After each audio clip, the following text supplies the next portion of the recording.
Bonjour, l'invité du lundi vous propose une rencontre avec Jean-Wilfried Martin. Avant de commencer l'émission, je vous rappelle qu'au bas de l'écran, vous avez l'adresse de la rédaction, surftvredactions@gmail.com. Vous pouvez poser toutes les questions que vous voulez à Jean-Wilfried Martin et vous pouvez surtout réagir à ses propos pendant l'émission. Jean-Wilfried Martin, bonjour. Bonjour. Alors, Jean-Wilfried Martin, je suis très heureux de vous recevoir. Vous êtes le candidat de la liste UMP à Villeurbanne. Une liste d'union UMP-UDI, droite et centre-droit, j'y tiens beaucoup. Oui. C'est un signal très fort que l'on envoie aux Villeurbanais. Alors je suis ravi de vous avoir sur ce plateau, Jean-Wilfried, parce que vous êtes ce qu'on appelle un homme neuf, hein, tout neuf. Vous allez nous expliquer un peu votre itinéraire, parce que les téléspectateurs vont être ravis de vous découvrir. Alors, j'ai d'abord envie de vous demander, pour que vous vous présentiez un petit peu, vous demandez un petit peu votre formation, votre itinéraire. Vous faites quoi dans la vie, en fait ? Je suis à l'heure actuelle acheteur au sein de la SNCF, où je négocie des contrats de télécommunications et de prestations informatiques pour le compte du groupe SNCF. Oui. L'EPIC SNCF, tel qu'on la connaît, transporteur ferroviaire, mais aussi les filiales du groupe. Il y en a quand même pas loin de 900 dans le monde entier. D'accord. Voilà. D'accord. Alors, vous avez fait quoi comme études? Enfin, je suis diplômé en informatique de l'INSA, INSA Toulouse, après avoir fait un parcours... Donc une école d'ingénieur. École d'ingénieur, tout à fait, donc ingénieur en informatique, après avoir fait un parcours en IUT à Valence. D'accord. Est-ce que vous êtes rentré tout de suite à la SNCF? Est-ce que la SNCF a tout de suite été votre entreprise? Parce que vous savez, on rentre très tôt à la SNCF, on y fait carrière et on sort assez vite, hein, puisqu'on sort très jeune, retraité. Non, j'ai commencé d'abord à travailler dans le privé, comme beaucoup d'ingénieurs, dans une société de services en informatique, à Grenoble, puis ensuite à Lyon, avant de rentrer à la SNCF au bout de 4 années dans le privé. Alors, votre itinéraire politique, hein, parce qu'il y a beaucoup de gens qui, je pense, vont vous découvrir et qui aimeraient vous découvrir. Votre premier contact avec la chose politique se fait quand? C'est familial. C'est issu de toute une histoire familiale. Mon père est un ancien syndicaliste de la CFTC à la SNCF. J'ai aussi une sœur qui travaille à la SNCF qui, elle, est aussi engagée dans le combat politique et dans le combat syndical. Et c'est vrai que la chose politique a toujours été une part importante des discussions autour de la table, durant les repas de famille, au sein de ma famille. Vous voulez dire que vous êtes issu d'une famille de syndicalistes un peu à gauche, quoi, en fait, hein? Plutôt à gauche, on va dire ça comme ça, effectivement. Voilà. Au début de votre vie, vous-même, Jean-Wilfried Martin, lorsque vous étiez étudiant, vous étiez sur l'éventail? Vous étiez plutôt à gauche, plutôt à droite? Je vais dire que comme beaucoup de jeunes, j'étais idéaliste, je connaissais très peu la vie réelle, on sortait très peu de l'école, donc à partir de là, on était un peu en vase clos. Et j'étais plutôt classé à gauche sur l'échiquier politique.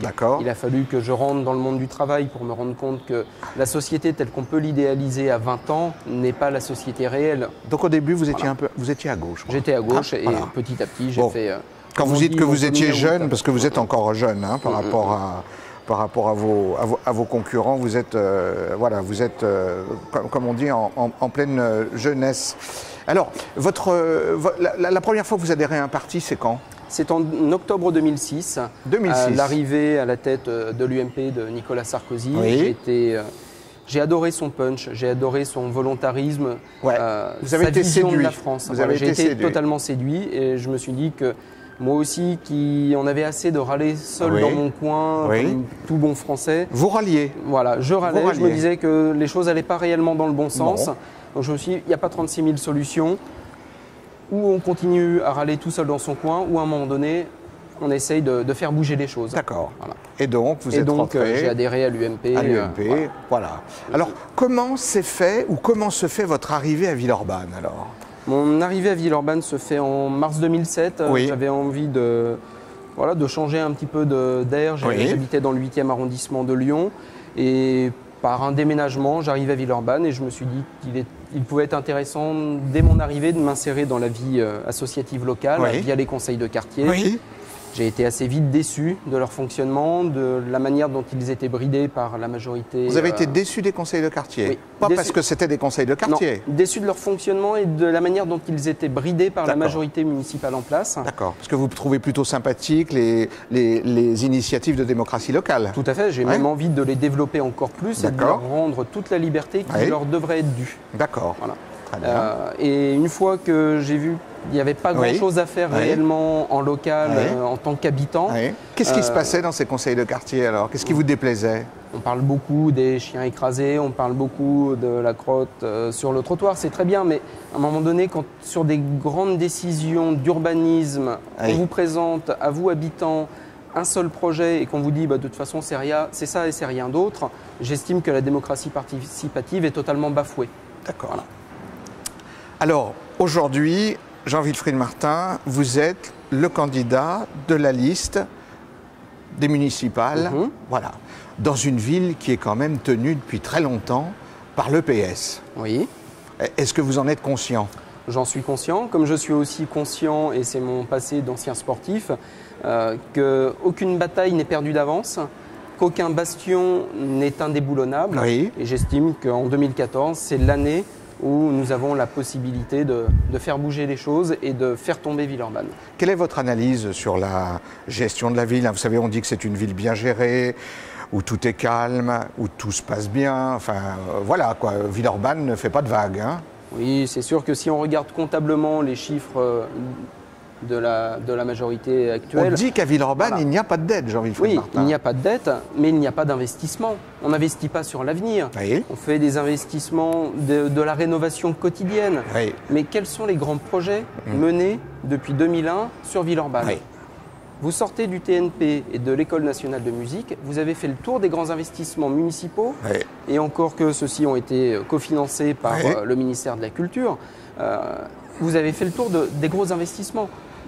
Quelque part, à l'heure actuelle, on a un maire qui n'écoute pas sa population, qui n'amène pas les services. Villeurbanne a gagné 15 000 habitants depuis 2008. On n'a pas de groupe scolaire supplémentaire, alors que les classes sont... voilà, on va être obligé de pousser les murs à un moment donné. On n'a pas de groupe scolaire supplémentaire, on n'a pas assez de places en crèche. Les axes de circulation sont surchargés. Après l'arrivée du tramway T1 à Villeurbanne, il n'y a plus de grands projets de déplacement urbain. Villeurbanne est la ville oubliée du Grand Lyon, du Citral. Et on a un maire, premier vice-président du Grand Lyon, qui ne fait rien pour sa commune. Et qui n'est pas écouté par les échelons dans lesquels il participe. Alors vous savez que Jean-Paul Brett a commencé sa carrière il y a très longtemps, hein, en 1977. 1977, donc on est dans les années 70, il est arrivé à Villeurbanne. Vous aviez quel âge en... J'avais 4 ans à l'époque, j'en ai 40 maintenant. Qu'est-ce que ça vous donne comme réflexion, le fait qu'on a comme ça des hommes politiques qui durent sur plusieurs décennies, hein, les mêmes? Ça vous dit quoi, vous qui êtes plus jeune, qui êtes d'une autre génération? Je me dis qu'il est bien de se battre contre le cumul des mandats, mais il n'est pas bien de cumuler les mandats dans la durée. Dans la durée, voilà. Jean-Paul Brett est l'homme politique du XXe siècle. Je tends à être celui du XXIe. Alors, quels sont, si vous êtes maire demain, parce que tout arrive toujours en politique, hein, c'est De Gaulle qui disait ça en arrivant en Algérie en 1943, comme tout arrive, on ne sait jamais, si demain vous étiez maire de Villeurbanne, vos premières grandes décisions, votre façon de manager cette ville, ce serait quoi, Jean-Wilfried? Premièrement, j'ai écouté le message des Villeurbanais. Dans tous les quartiers, j'entends le même message. Vous les rencontrez beaucoup? Je les rencontre beaucoup. J'organise énormément de réunions publiques, enfin de réunions privées. J'ai, dès le mois de juillet, lancé... Vous êtes accueilli comment? Parce que vous êtes... Plutôt chaleureusement. Et j'en suis même fort étonné à certains endroits, dans des quartiers qui ne me sont pas acquis. Il y a des gens qui vous découvrent? Il y a des gens qui me découvrent et j'en suis conscient, c'est normal. Une ville de 150 000 habitants, un candidat n'est pas connu. Je vais même plus loin, c'est que dès le mois de juillet, nous avons lancé, juillet 2013, nous avons lancé une opération de sondage auprès des Villeurbanais. quand je leur parlais de la majorité municipale en place, beaucoup me sortaient encore le nom de Charles Hernu et pas de Jean-Paul Brett. Ah oui, oui, Charles Hernu, effectivement. Oui, il y a d'illustres prédécesseurs. Tout à fait. Mais alors là, c'est carrément avant que vous soyez né, quoi. Enfin, vous voyez, ça devient délicat, quoi. Voilà. 77, j'étais déjà né, mais oui. voilà, Jean-Paul Brett est arrivé avec Charles Hernu. Voilà. Donc, est-ce que vous avez... D'abord, est-ce que vous sillonnez tout Villeurbanne? Est-ce que vous en connaissez tous les recoins? Parce que c'est une ville diverse, hein. Il est important de connaître sa ville et de ne pas se limiter au quartier où on habite et au gratte-ciel. D'accord. Donc j'ai fait l'effort avec mon équipe de campagne d'aller dans tous les quartiers. On continuera durant ce mois qui nous reste de campagne à sillonner Saint-Jean, les Buères, les Brosses, Cusset, Bel Air, et pas uniquement rester au gratte-ciel comme on pourrait rester tranquillement en se disant bah voilà, on est auprès de personnes qui votent plutôt pour nous ou pas pour nous. Mais j'ai envie aussi d'aller à la rencontre de tous les Villeurbanais. Il est important qu'ils aient la chance de me connaître, de connaître ma position sur différents dossiers et de s'exprimer et de me dire « Monsieur Martin, il y a certaines choses qu'on veut vous montrer. On veut vous montrer notre habitat, dans les conditions dans lesquelles on vit. Et j'irai même plus loin, dans lesquelles on nous parque. Puisqu'on peut, à un moment donné, on peut dire ça de certains quartiers. Vous allez jusque-là? Oui. Alors, donnez-moi un exemple, par exemple, d'une idée que vous auriez sur un quartier en particulier de Villeurbanne, que vous aimeriez ou désenclaver ou améliorer. Donnez-moi... J'ai un grand projet de ville sur Saint-Jean. Saint-Jean. Saint-Jean est le quartier qui est, si on prend la carte, de l'autre côté du périphérique. Voilà. On pourrait même se dire, mais on est plus à Vaux-en-Velin qu'à Villeurbanne. Oui, il y a un collège qui a fermé, je crois, une école qui ferme. Il y a relativement peu d'habitants. Et il y a des commerces ou pas? Il y a assez peu de commerces. Assez peu de commerces. Il y a assez peu de services de proximité. Et quelque part, moi, j'ai envie d'amener la ville dans ce quartier pour montrer aux habitants de Saint-Jean que la fatalité, c'est pas de se sentir exclu de la ville. D'accord. Alors, vous avez envie de construire un pont? Vous avez envie de... Non, j'ai en idée, pour aller très vite, pour désenclaver ce quartier, de lancer un projet de transport par câble. C'est assez innovant. On voit des projets fleurir durant ces municipales, mais là, le projet est bâti. Par câble. Nous savons par où passer. Donc, on enjamberait... On enjamberait le périphérique, on enjamberait le canal de Jonage, on longerait le canal de Jonage pour ressortir de l'autre côté, à côté du stade Georges Livet de l'Astrobal. Quand vous en parlez aux Villeurbanais, ils trouvent l'idée séduisante, ils trouvent l'idée innovante, séduisante, et quand je commence à parler gros sous avec eux, ils se disent mais finalement, pourquoi on ne l'a pas lancé plus tôt? Ça coûte 3 fois moins cher qu'un tramway, c'est construit beaucoup plus rapidement, on n'a pas besoin d'expropriation, mais pourquoi la majorité actuelle n'y a pas pensé? Jean-Wilfried Martin, merci d'avoir répondu à toutes nos questions. J'espère qu'on vous retrouvera bientôt sur le plateau de Surf TV.